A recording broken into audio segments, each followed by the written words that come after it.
Hello mister Anand, this video specially for you.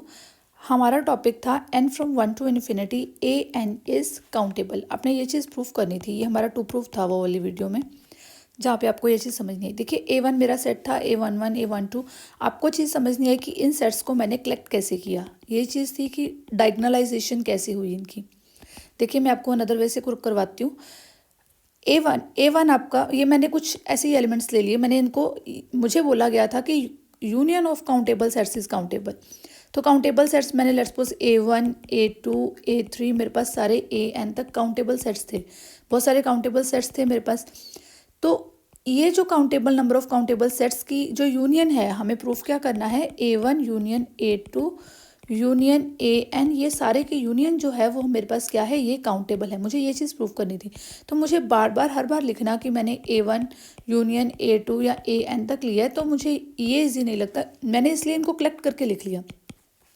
N from 1 to infinity AN, exactly ये है क्या, A1 A2 A3, इन सब की union करनी है मुझे।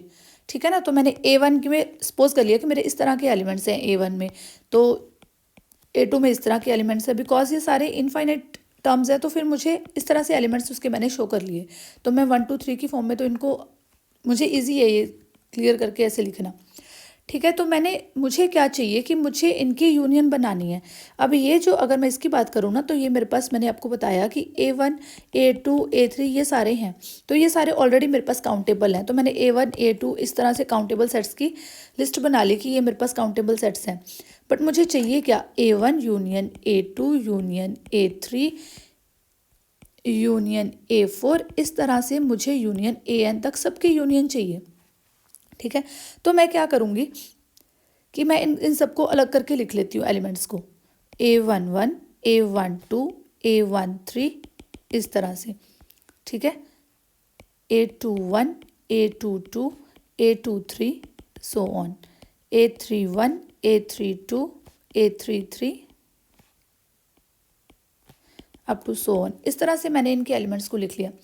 अब देखिए, क्योंकि ये सारे सेट्स जो हैं ये ऑलरेडी काउंटेबल हैं, तो इनके सारे एलिमेंट्स डिस्टिंक्ट हैं। ठीक है ना। मैंने आपको एक लिंक भेजा था जिसमें मैंने आपको ये चीज़ बताई थी कि a set is countably infinite. वो थ्योरम क्या थी, a set is countably infinite if and only if it can be put on the form of, it can be put in form of distinct elements. Distinct elements मतलब उसके सारे के सारे elements different different होंगे।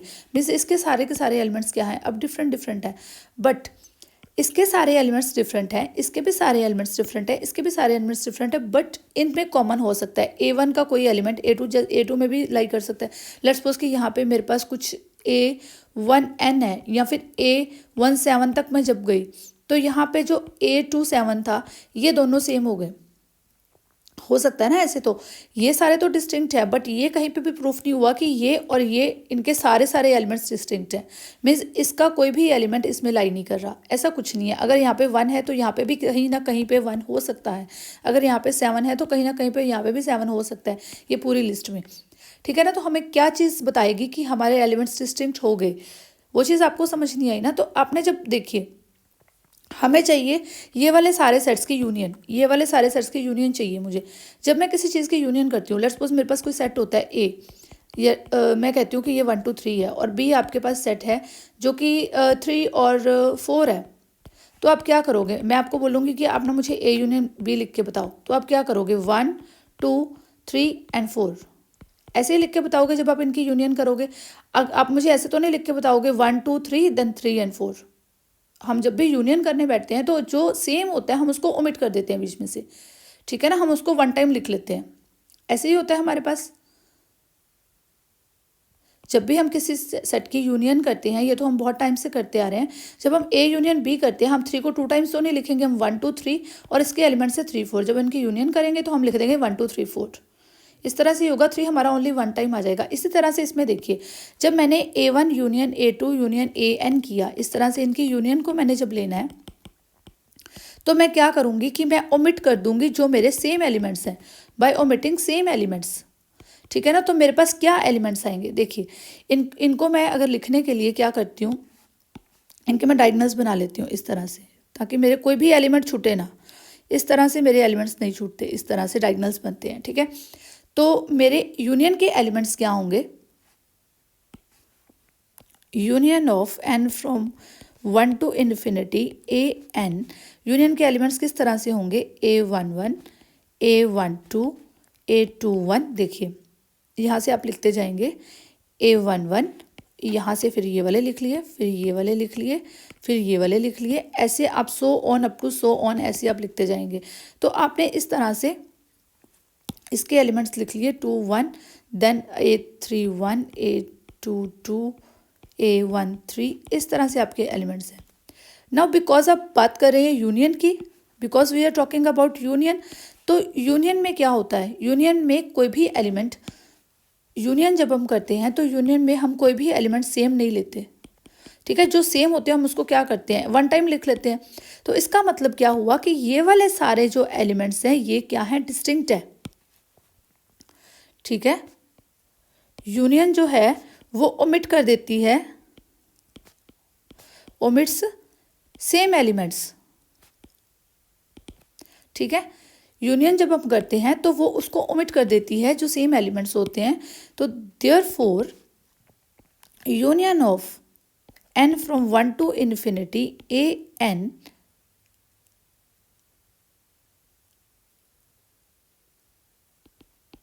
its all the elements are distinct. बात समझ में आई, ये सारे एलिमेंट्स डिस्टिंक्ट कैसे हो गए, जब हमने इनको सारे को कलेक्ट कर लिया, जब मैंने इन सारे सेट्स को बोल दिया कि इनकी यूनियन कर दो।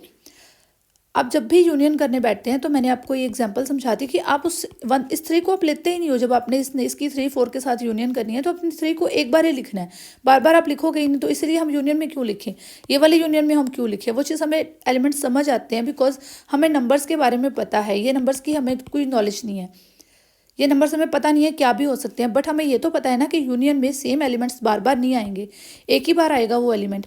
तो इसका मतलब ये हुआ कि यूनियन ने सेम एलिमेंट्स को ओमिट कर दिया, तो ये सारे एलिमेंट्स मेरे डिस्टिंक्ट हो गए। अगर एलिमेंट्स डिस्टिंक्ट होते हैं हम आगे क्या चीज़ लिखेंगे, a set is countably infinite if and only if it can be put in the form of distinct elements। अगर हम उनको डिस्टिंक्ट एलिमेंट्स की फॉर्म में लिख सकते हैं तो हम उनको क्या बोलेंगे कि वो क्या है, काउंटेबल है, ठीक है। Therefore union of n from 1 to infinity an जो सेट मेरे पास बना वो क्या है, काउंटेबल है, ठीक है ना। ये मेरा सारा डिस्टिंक्ट एलिमेंट का सेट बना। एक भी एलिमेंट इसमें कॉमन नहीं होगा, बिकॉज कॉमन एलिमेंट्स को हम निकाल देते हैं बीच में से, उसको एक ही बार लिखते हैं जब यूनियन करने बैठते हैं, ठीक है ना। ए सेट लेट्स सपोज की 3 4 5 है, बी सेट 3 4 6 है, तो आप क्या लिखोगे, 3 4 5 एंड 6, 3 4 ये दोनों एलिमेंट्स कॉमन है तो मैंने एक ही बार लिखे। तो इसका मतलब ये जो सारा सेट है इसके सारे एलिमेंट्स डिस्टिंक्ट है ना, ये सारे एलिमेंट्स डिस्टिंक्ट है, इसका कोई एलिमेंट सेम तो नहीं है। 3 4 5 6 कोई भी एलिमेंट सेम नहीं है, 3 2 टाइम्स तो नहीं आया, 4 2 टाइम्स तो नहीं आया, तो दैट मीन्स के सारे एलिमेंट्स डिस्टिंक्ट है, सारे अलग अलग एलिमेंट्स है। जब भी हम यूनियन लेते हैं तो सारे डिफरेंट डिफरेंट एलिमेंट्स आते हैं हमारे पास। तो जब भी वो डिफरेंट डिफरेंट एलिमेंट्स हो जाते हैं तो वो काउंटेबली इनफाइनाइट सेट हो जाता है, इफ़ एंड ओनली इफ़ की कंडीशन वो सेटिस्फाई करता है। बिकॉज डिस्टिंक्ट होते हैं तो वो काउंटेबली इनफाइनाइट होता है, अगर काउंटेबली इनफाइनाइट है तो वो डिस्टिंक्ट एलिमेंट्स होते हैं, ठीक है। आई होप मिस्टर आनंद आपको ये चीज़ समझ आ गई है। अगर अभी भी आपको समझ नहीं आई है तो आप मुझे कमेंट बॉक्स में प्लीज़ कमेंट करके बताइए। I will tell you with different way, different I will try again and again, okay. आप मुझे प्लीज़ बताना ज़रूर कमेंट करके। Thank you, have a nice day.